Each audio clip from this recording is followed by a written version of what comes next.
plans as a potential, because clearly Druid Hills Clubhouse is an aging clubhouse that even our architects in 2012 told us you probably ought to start planning to replace that clubhouse. So we have dollars in the long-range budget, 2022, 2023 timeframe to potentially either replace that clubhouse or do something over here closer to this facility so that we can more easily support the functions here, especially recognizing, as somebody said, the kitchen here is not an adequate kitchen. It's basically a warming kitchen at best. So again, but those long-range plans, every year we reevaluate those, we take a look at that and see what makes sense. So that is by no means cast in stone, it's just some placeholders, you know. Get it, start making a less of a loss, you're still gonna go through with a $5 million restaurant? Not necessarily. All kinds of money? Not necessarily. That's why I say that changes every year. We take a fresh look at it and then go from there. So We need to start looking at what we really need to eliminate. We need to start looking at this as a business. And the amenities, I don't mind putting into and pay for it as long as, I'm not gonna say we're gonna make a big profit, we've got to make a little bit of a profit. I think we really have time for two more questions. So this gentleman and this gentleman, and then we need to cut it off. I'd like to reinforce your statement about the need for what I call SOPs, back of the house, front of the house. Can you hear me? Yeah, get closer. We got you. I went to the Mardi Gras dinner, and I went there specifically because I like jambalaya. And when we got there, we got there early, and there's a little menu on the table that says jambalaya $14. It was a little pricey, I thought, until I got my meal. And on my plate, there's four main ingredients in jambalaya. It's rice, it's shrimp, chicken, sausage. All four of them were separate on the plate.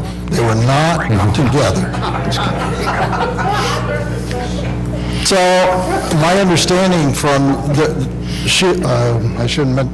there's a manager on duty, and she came by, she knows us, and she asked how our meal was. When I explained it, she took care of the problem, but she shouldn't have to. Number one, somebody in the back of the house didn't know what the heck they were doing. Number two, the server, as you mentioned, should have taken care of it. That's my example of the kind of problems that go on. I'd like to reinforce what the lady in the front row said about a food and beverage committee. I can think of 2 or 3 guys that I know that live here who have run chains of restaurants. They've been in the food and beverage all their life. Those guys would be excellent to provide feedback and work with committees. The company I used to work for, we did employee satisfaction surveys. And who were the ones we got to help solve the problems? The employees. Who has the problems here? The customers. Why aren't the customers involved in helping solve some of the problems? Maybe because we're not listening. Okay, thank you. Last question right here. It's not a question so much as it is a comment and an observation from what I've seen and what I've heard, and I don't think it should come as any surprise to any of us, and especially to Mr. Weber, about some of the stories we've heard. I think we're all aware of that. What I have to take away from here today is the fact that we've brought in a company to do a survey and to give us their opinions on what needs to be done. In my experience, since I've been living here, this is actually maybe the first time I've ever heard somebody say, here's what you need to do. We talk about, we need to do this, we need to do that, this other thing isn't happening, we're not listening, we're not communicating. But the company we've come in to do this survey has been through this process, and they've looked at it and they said, here are some specific actions you can take to arrive at the desired level of operation that we want. I also heard this comment that why should we bring in another consulting firm to help us set those standards and those processes when we allegedly have management people on hand whose job description, in my opinion, should include exactly that. I don't think we should need another company. What we need is for our management team to listen to the professionals that they've brought in to do this assessment and to actively implement those suggestions. Okay, thank you. Okay, I want to end on a high note here, okay? This has been fun, those of you who are still here. So here's my vision for all the things that you've talked about today. And so I'm going to give you an example of a great restaurant story, all right? So I happened to be traveling. I was out with a guy that worked for me. We were in Kansas, and we got back to the hotel late.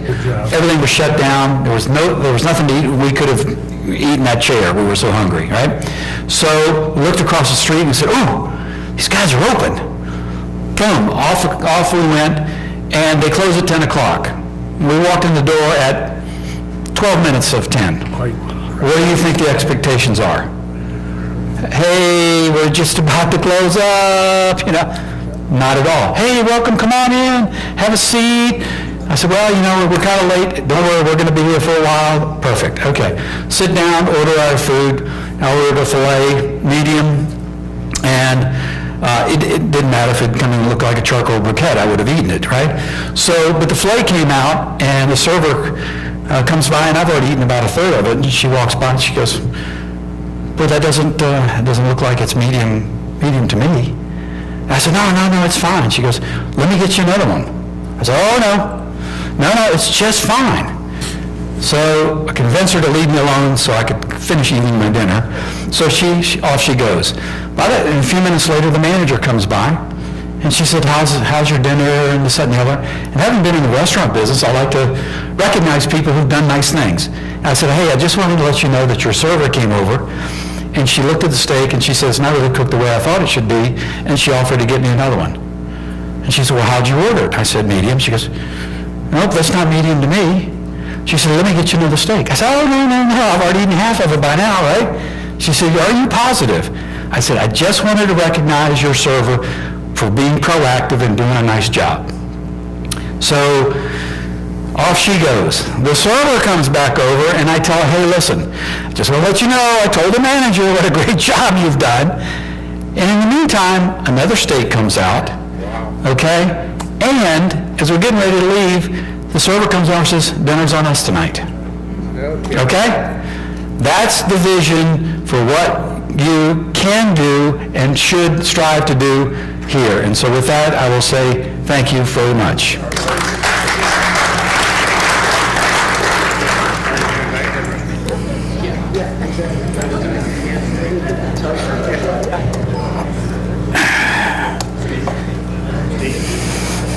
Yes?